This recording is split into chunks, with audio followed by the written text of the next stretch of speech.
जय श्री कृष्णा। नमस्कार दोस्तों, स्वागत है आप सभी का संपूर्ण धार्मिक यूट्यूब चैनल में। पद्म पुराण में भगवान शिव द्वारा तुलसी दल की महिमा का वर्णन किया गया है। भगवान शिव ने स्वयं कहा है, सब प्रकार के पत्ते और पुष्प इनकी अपेक्षा तुलसी ही सर्वश्रेष्ठ है। तुलसी परम मंगलमयी, समस्त कामनाओं को पूर्ण करने वाली, शुद्ध, श्री विष्णु को अत्यंत प्रिय तथा वैष्णवी नाम धारण करने वाली है। तुलसी संपूर्ण लोक में श्रेष्ठ, शुभ तथा भोग और मोक्ष प्रदान करने वाली है। भगवान श्री विष्णु ने पूर्व काल में संपूर्ण लोकों का हित करने के लिए तुलसी का वृक्ष रोपा था। तुलसी के पत्ते और पुष्प सभी जगह प्रतिष्ठित है। जैसे भगवान श्री विष्णु को लक्ष्मी और मैं मतलब शिव दोनों ही प्रिय है, उसी प्रकार तुलसी देवी भी परम प्रिय है। हम तीनों के सिवा ऐसा कोई चौथा नहीं जान पड़ता जो भगवान को इतना प्रिय हो। तुलसी दल के बिना दूसरे फूलों, पत्तों तथा चंदन आदि के लेपों से भगवान श्री विष्णु को उतना संतोष नहीं होता। जिसने तुलसी दल के द्वारा पूर्ण श्रद्धा के साथ प्रतिदिन भगवान श्री विष्णु का पूजन किया है, उसने दान, होम, यज्ञ, व्रत आदि सब पूर्ण कर लिए हैं। तुलसी दल से भगवान की पूजा कर लेने पर कांति, सुख, भोग सामग्री, यश, लक्ष्मी, श्रेष्ठ कुल, शील, पत्नी, पुत्र, कन्या, धन, राज्य, आरोग्य, ज्ञान, विज्ञान, वेद, वेदंग, शास्त्र, पुराण, तंत्र और संहिता व्यक्ति सब कुछ पाता है। जैसे पुण्य सलीला गंगा मुक्ति प्रदान करने वाली है, उसी प्रकार तुलसी भी कल्याण करने वाली है। यदि मंजरी युक्त तुलसी पत्रों के द्वारा भगवान श्री विष्णु की पूजा की जाए तो उसके पुण्य फल का वर्णन करना असंभव है। जहाँ तुलसी का वन है वही भगवान कृष्ण की समीपता है तथा वही ब्रह्मा और लक्ष्मी जी भी संपूर्ण देवताओं के साथ विराजमान है। इसलिए अपने निकटवर्ती स्थान में तुलसी देवी को रोपकर उनकी पूजा करनी चाहिए। तुलसी के निकट जो स्तोत्र, मंत्र आदि का जप किया जाता है वह सब अनंत गुना फल देने वाला होता है।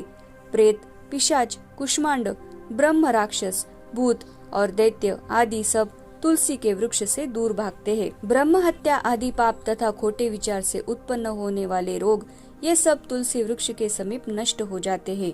जिसने श्री भगवान की पूजा के लिए पृथ्वी पर तुलसी का बगीचा लगा रखा है, उसने उत्तम दक्षिणाओं से युक्त 100 यज्ञों का विधिवत अनुष्ठान पूर्ण कर लिया है।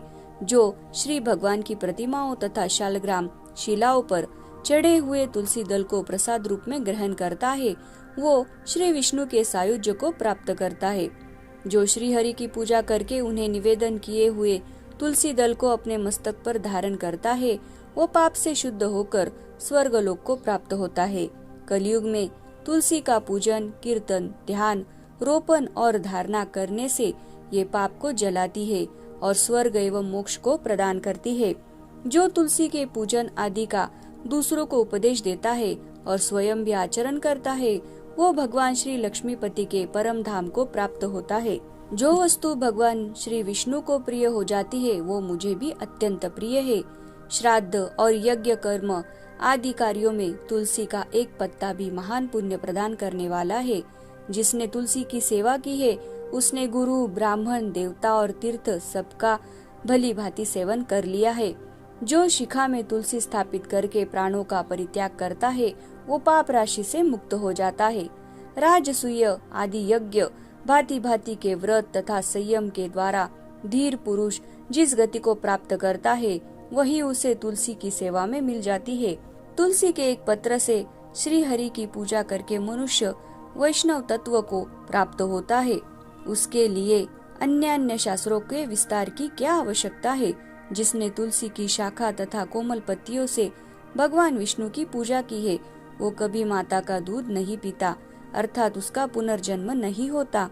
कोमल तुलसी दलों के द्वारा प्रतिदिन श्री हरि की पूजा करके मनुष्य अपने सैकड़ों और हजारों पीढ़ियों को पवित्र कर सकता है।